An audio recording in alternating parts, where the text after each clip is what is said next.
Chapter 3, Lesson 6, Compare Absolute Values. The learning objective is that you will use number lines to interpret comparisons involving absolute values. Unlock the problem. Carmen is taking a one-day scuba diving class. Completion of the class will allow her to explore the ocean at elevations that are less than negative 25 feet. Use absolute value to describe the depths to which Carmen will be able to dive after taking the class. So the first thing we need to do is graph an elevation of negative 25 feet. Then graph these elevations. So first we're going to graph negative 25.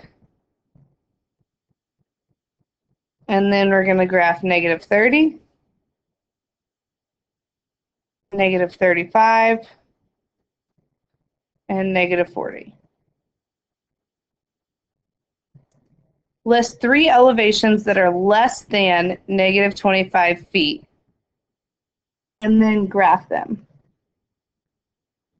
So, for example, something less than negative 25 feet would be negative 30, which I already graphed. I could do negative 32, which would be about here. And negative 40, which I already graphed.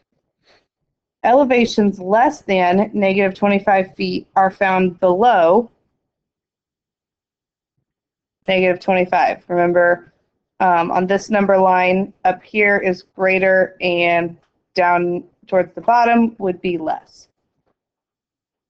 Because depth represents a distance below sea level, it is never negative. So depth is never negative.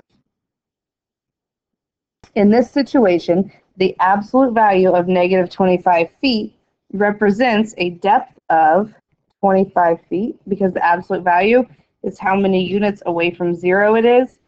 So the absolute value of negative 25 is 25. So now we're going to write each elevation as a depth. So negative 30 is a depth of 30 because the absolute value of 30, or the absolute value of negative 30 is 30.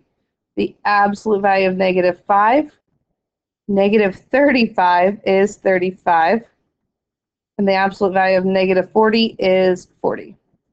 So an elevation of less than negative 25 feet is a depth greater than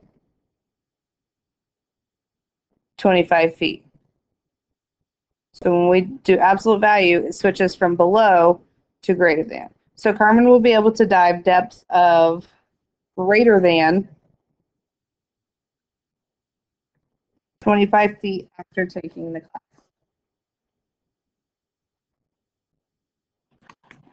So on number 1, it says compare negative 175-foot elevation and a 175-foot depth. So they're the same. They both have the same absolute value.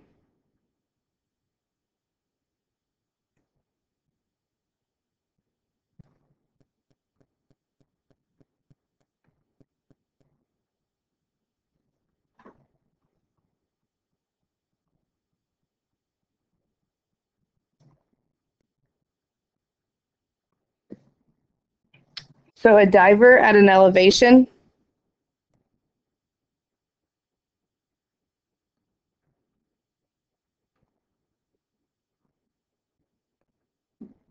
of negative 175 feet is also at a depth of 175 feet.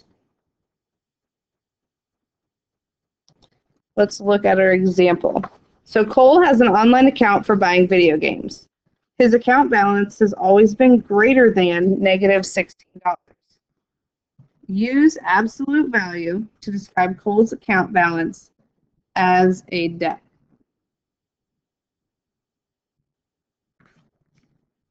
So our step 1 is to graph an account balance of negative $16 on the number line. So we're going to go to 0 and go to negative 16, which means go to the left 16 units. Then we're going to list 3 account balances greater than negative 16. Okay, so greater than negative 16 would mean to the right of that. So I'm just going to go negative 12. I'm going to graph these on the number line as I go. And then let's go to the right again. We can go to negative 8. And to the right again, it could also be 0. So anything to the right of negative 16 would work for step 2. Balances greater than negative 16 are found to the right of negative 16.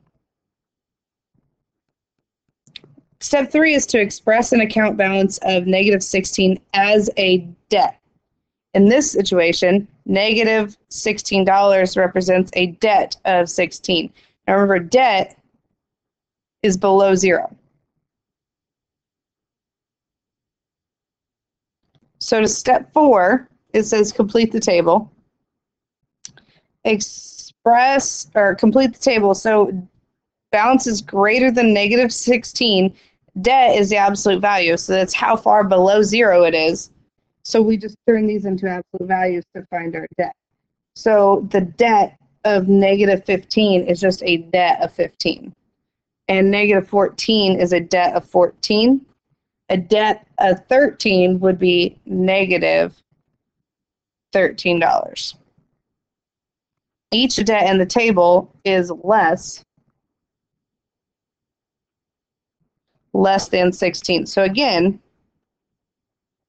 when we turn it into a debt, it makes it, the larger number is actually the smaller value in money.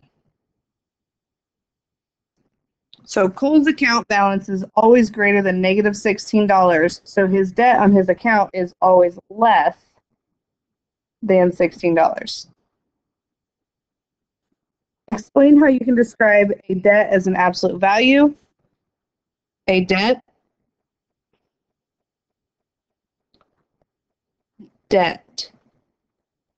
is or can be described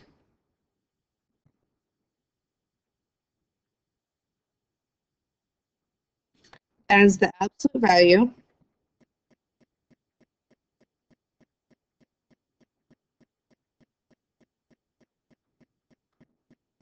of a negative account balance.